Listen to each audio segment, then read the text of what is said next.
이 시간 우리에게 주시는 하나님 말씀 역대하 34장 14절에서 21절까지 말씀입니다. 구약성경 705쪽에 있습니다. 우리가 여호와의 전에 궁금한 돈을 꺼낼 때 제사장 hil기야가 모세가 전한 여호와의 율법책을 발견하고 hil기야가 서기관 사관에게 말하여 이르되 내가 여호와의 전에서 율법책을 발견하였노라. hil기야가 그 책을 사반에게 주매 사반이 책을 가지고 왕에게 나아가서 공명하여 이르되 왕께서 종들에게 명령하신 것을 종들이 다 준행하였나이다. 또 여호와의 전에서 발견한 돈을 쏟아서 감독자들과 일꾼들에게 주었나이다 하고 서기관 사반이 또 왕에게 아뢰어 이르되 제사장 hil기야가 내게 책을 주더이다 하고 사반이 왕 앞에서 그것을 읽음에 왕이 율법의 말씀을 듣자 곧 자기 옷을 찢더라.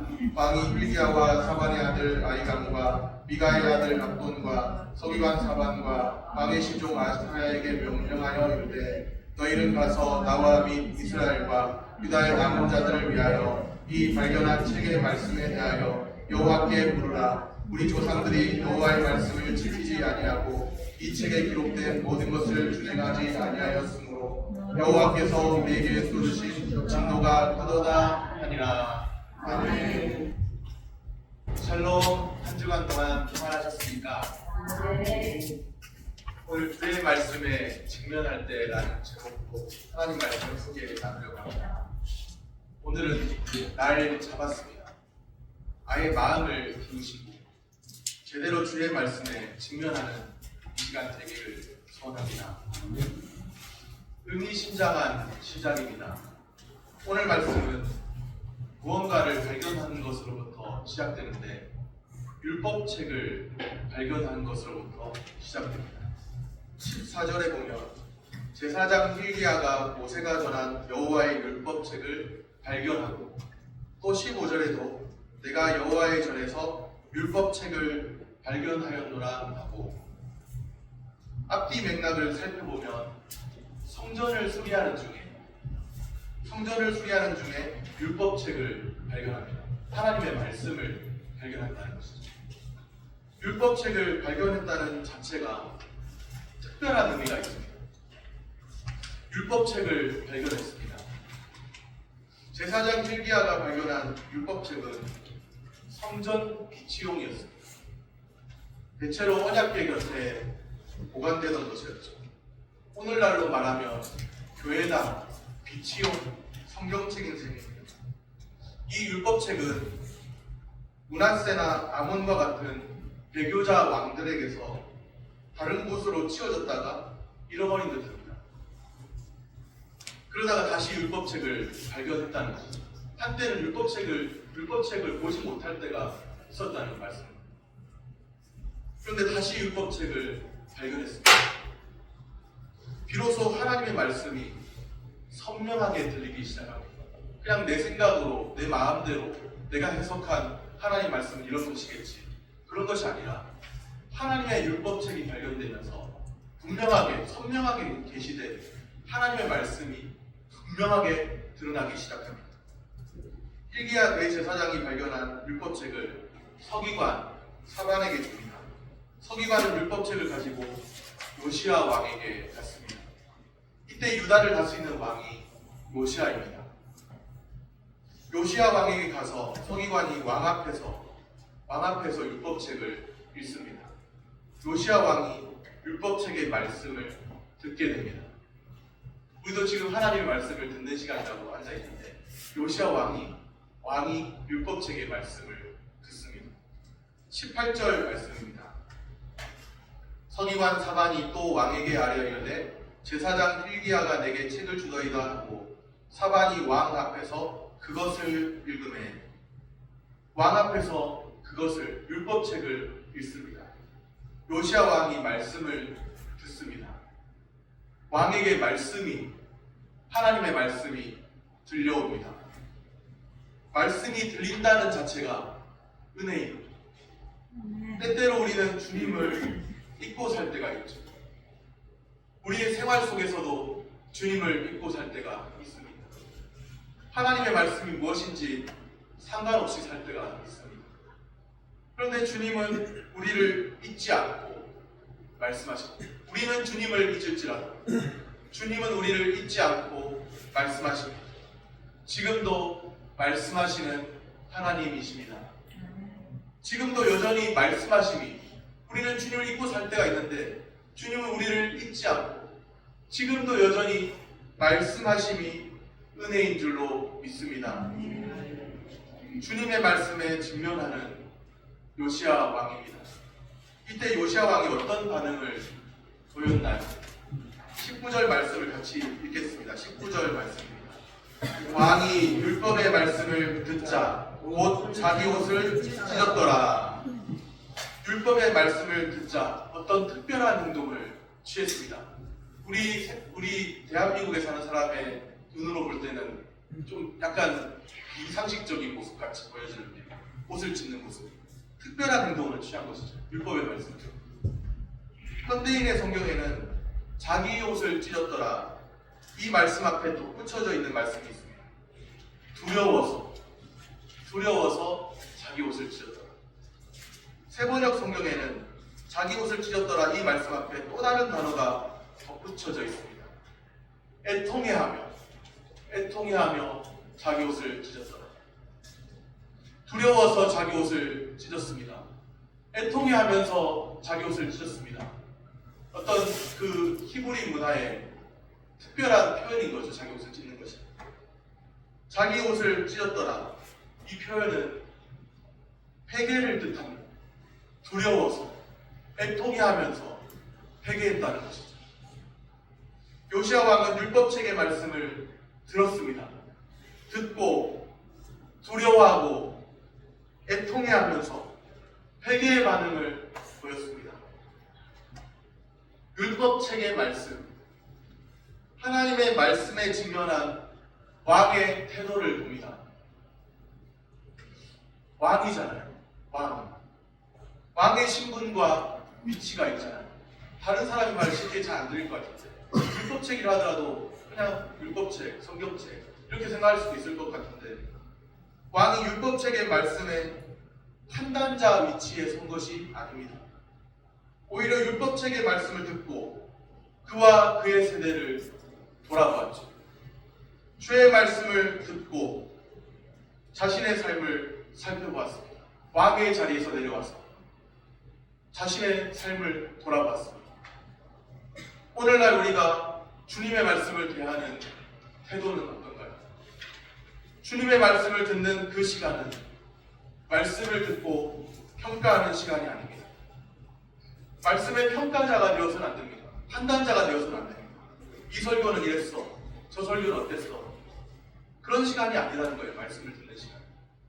우리는 잘못 배웠습니다.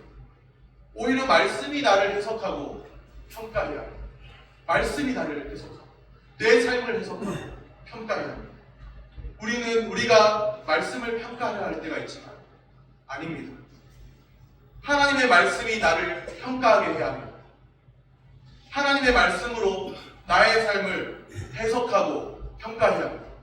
하나님에게서 멀어져 있는 나의 삶의 모습은 없는지 하나님의 말씀을 듣고 두려워하고 애통하는 마음이 일어나야 합니다. 말씀으로 나를 읽고 내가 하나님 말씀을 읽는다, 내가 하나님 말씀 듣는다, 이렇게만 생각할 것이 아니라 말씀으로 나를 읽고 나의 삶을 읽고 말씀으로 나를 읽고 기도로 길을 물어야 합니다. 주님의 말씀이 나의 삶을 변화시키지 못한다면 잘 생각해 보십시오. 우리는 주일에 주의 말씀, 선포되는 말씀을 듣고 하나님을 예배한다고 나왔는데 주의 말씀이 나의 삶을 변화시키지 못한다면 과연 우리는 무엇으로 변화될 수 있습니까? 불가항력적 은혜, 거절할 수 없는 은혜, 말씀과 성령을 통한 은혜로운 주님의 부르심이 있습니다. 영적인 귀가 있는 자는 성령이 교회에게 하시는 말씀을 듣습니다. 주님의 은혜로우신 부르심을 들으면 우리의 마음이 열립니다. 굳은 마음을 제하시고 부드러운 새 마음을 주십니다. 우리의 마음이 열려서 하나님이 택하신 사람은 그 은혜로우신 부르심에 굴복할 수밖에 없고 전적으로 엎드릴 수밖에 없고 즉각적으로 응답할 수밖에 없습니다. 은혜로우신 부르심이 우리 마음에 들려온다면, 말씀과 성령을 통해 부르시는 은혜로우신 부르심이 우리의 마음에 들려온다면, 우리는 택자라고 한다면, 택하신 사람이라고 한다면 그 말씀에 반응할 수밖에 없습니다. 주님의 은혜로우신 부르심을 반드시 여기 있는 어느 누구도 단 한 사람도 예외 없이 반드시 경험하시기를 바랍니다. 진실로 그러하기를 소원합니다. 선포된 말씀이 주님의 말씀으로 인정되고 주님의 말씀을 분명히 듣고 계신가요? 그렇다면 우리에게도 같은 반응이 일어나야 합니다. 요시야 왕과 같은 반응, 회개의 반응이 있어야 한다는 것이죠. 하나님의 말씀으로 하나님 말씀 되게 하십시오. 하나님의 말씀의 판단자가 되지 마시고 하나님의 말씀으로 하나님 말씀 되게 하십시오. 단순히 지적 동의 수준에서 고개를 끄덕이는 그 정도를 말하는 것이 아닙니다. 나도 그 정도는 이해해, 나도 그 정도 알고 있지, 고개를 끄덕이는 그 정도를 말하는 것이 아닙니다. 주님의 말씀을 듣고 무릎이 꿇어져야 합니다. 주님의 말씀 앞에 그 말씀이 살아계신 하나님의 말씀으로 인정되어서 내 마음이 하나님의 앞에서 엎드림이 있어야 합니다. 주의 말씀을 들을 때 두려워 떨고 하나님을 경외하는 마음 때문에 두려워 떨고 애통하는 마음이 우리 마음 가운데 일어나야 합니다. 말씀을 너무 가볍게 취급해온 우리 자신은 아닌지 살펴보시기를 바랍니다. 오랫동안 교회 생활을 해왔습니다. 10년, 20년, 30년 수없이 많은 말씀을 들었죠. 우리의 귀는 터질대로 터졌습니다. 이제 조금만 말하면 설교자가 무엇을 말해도 이런 말 하겠지, 저런 말 하겠지 판단도 되고. 그런데 놀라운 것이 있습니다. 그렇게 많이 들었는데, 수없이 많은 말씀을 들었는데 참 놀라운 것은 단 한순간도 주님의 말씀 앞에 자신을 놓아두고 제대로 직면해 본 적이 없다는 사실. 10년, 20년, 30년 신앙생활하면 뭐합니까? 많은 말씀 들었으면 뭐합니까? 주님의 말씀 앞에 자신을 내려놓고 자신의 보좌에서 내려와 하나님 말씀 앞에 서서 제대로 직면해 본 적이 없다는 사실입니다. 참된 신앙은 겉보기에만 화려한 모습으로 표현되는 것이 아닙니다. 옷을 찢는 심정으로 자신의 마음을 찢고 우리의 마음을 하나님께로 돌이켜야 합니다. 주님의 말씀에 직면함이 있어야 합니다.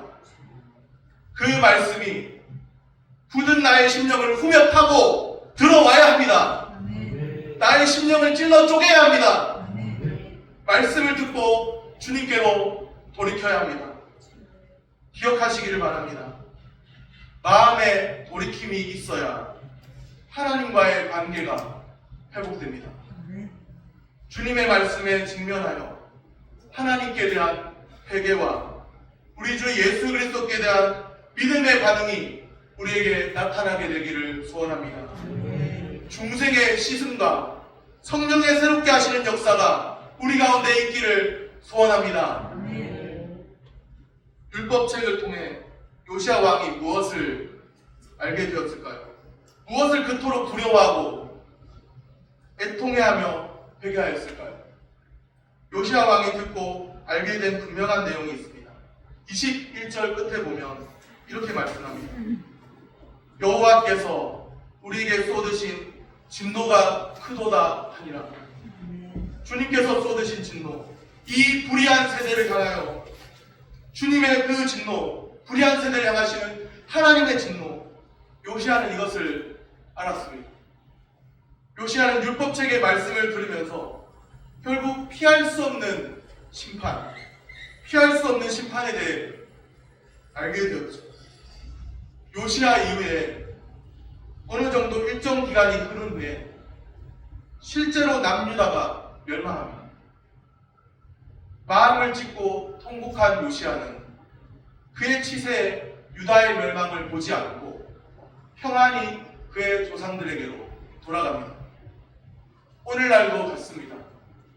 불의한 세대를 향한 하나님의 심판은 확정적입니다. 이 세상은 영원하지 않습니다. 영원할 수도 없습니다. 이 세대와 믿지 않는 자들의 삶은 부러워할 대상이 아닙니다. 그런데도 그들의 삶을 부러워하고 있지는 않으신가요? 여전히 이 땅에 안주하여 살아가려는 그런 마음이 있지는 않나요? 불의한 이 세대를 향해 쏟으시는 하나님의 진노가 있습니다. 하나님의 진노를 보는 눈이 열려야 합니다. 하나님의 진노를 생각해야 합니다. 하나님의 진노를 아는 사람이 하나님을 두려워할 줄 압니다.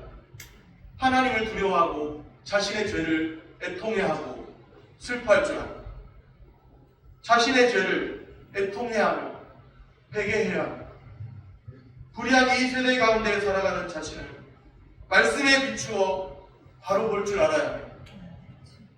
회개는 주님의 말씀에 직면하여 자신을 객관화하여 살펴볼 때 시작됩니다.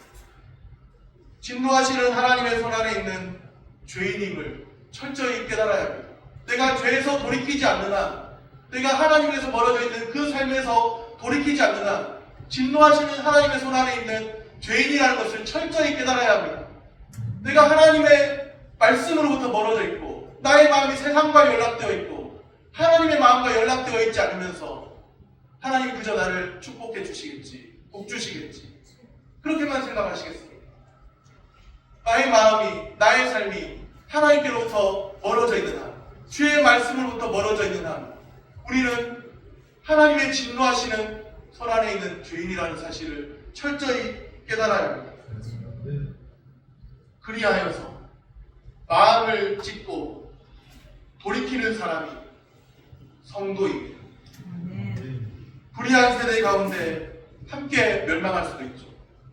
요시야가 율법책 속에서 하나님의 진노를 발견하고 얼마 가지 않아서 남유다가 멸망한 것처럼 불의한 세대 가운데 함께 멸망할 수도 있죠. 그런데 진노 중이라도 하나님의 긍휼을 덧입고 마음을 돌이키는 자가 있습니다. 하나님의 말씀을 듣고 마음을 돌이키는 자가 있습니다. 그 사람이 바로 성도입니다. 죄인의 구원은 나는 믿습니다. 이렇게 신앙 고백 표현하는 정도로 이루어지는 것이 아닙니다. 물론 우리는 신앙 고백을 표현하는 사람을 함부로 정죄할 수 없죠. 정죄해서도 안 됩니다.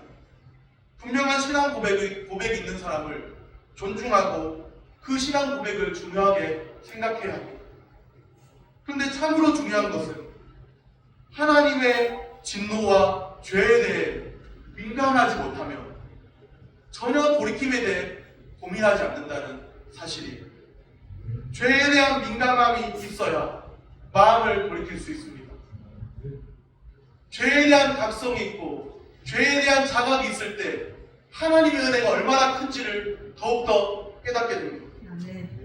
마음의 돌이킴을 경험하지 못하고 살아가는 사람도 얼마든지 있다는 것이죠. 스스로 성도라고, 스스로 그리스도인이라고 생각합니다. 그런데 전혀 성도가 아닌 사람들, 전혀 그리스도인이 아닌 사람들도 있습니다. 한 번도 주님의 말씀을 수없이 들어왔지만 단 한 번도 자신의 마음을 주님 말씀 앞에 내려놓고 돌이켜본 적이 없는, 돌이킴을 경험해보지 못한 사람도 있다는 사실입니다. 그러면 하나님의 긍휼을 입은 진정한 성도는 어떤 사람들일까요? 불의한 세대를 향해 쏟아지는 하나님의 진노를 압니다. 죄에 대한 분명한 자각이 있습니다. 마음의 돌이킴을 경험한 사람들입니다. 회개에 합당한 열매 맺는 삶이 있습니다. 회개에 합당한 열매, 이것이 회개의 분명한 표징입니다. 네 가지 질문을 드립니다. 마음속으로 깊이 생각해 보시기를 바랍니다. 첫째로, 불의한 세대를 향한 하나님의 진노, 하나님의 진노를 인식하고 계신가요? 둘째로, 오늘 나의 삶에 죄에 대한 각성, 죄에 대한 자각이 있나요? 셋째로 마음의 돌이킴을 경험해 보셨나요? 주의 말씀을 듣고 마음의 돌이킴을 경험해 보셨나요? 넷째로 회개에 합당한 열매 맺는 삶이 우리 삶에 있나요? 진실로 그러하다면 그는 하나님의 백성입니다. 하나님의 자녀입니다. 하나님이 사랑하시는 사람인 줄로 믿습니다. 하나님의 진노에 대한 인식, 죄에 대한 자각, 마음의 돌이킴, 회개에 합당한 열매 맺는 삶이 있는지 살펴보시기를 바랍니다. 말씀을 정리합니다. 첫째로 주님의 말씀에 직면함이 있어야 합니다. 둘째로 죄에 대한 민감함이 있어야 마음을 돌이킬 수 있습니다. 주님의 말씀에 직면하여 말씀을 경외함으로 살아가는 주의 백성들 다 되시기를 소원합니다. 기도하겠습니다.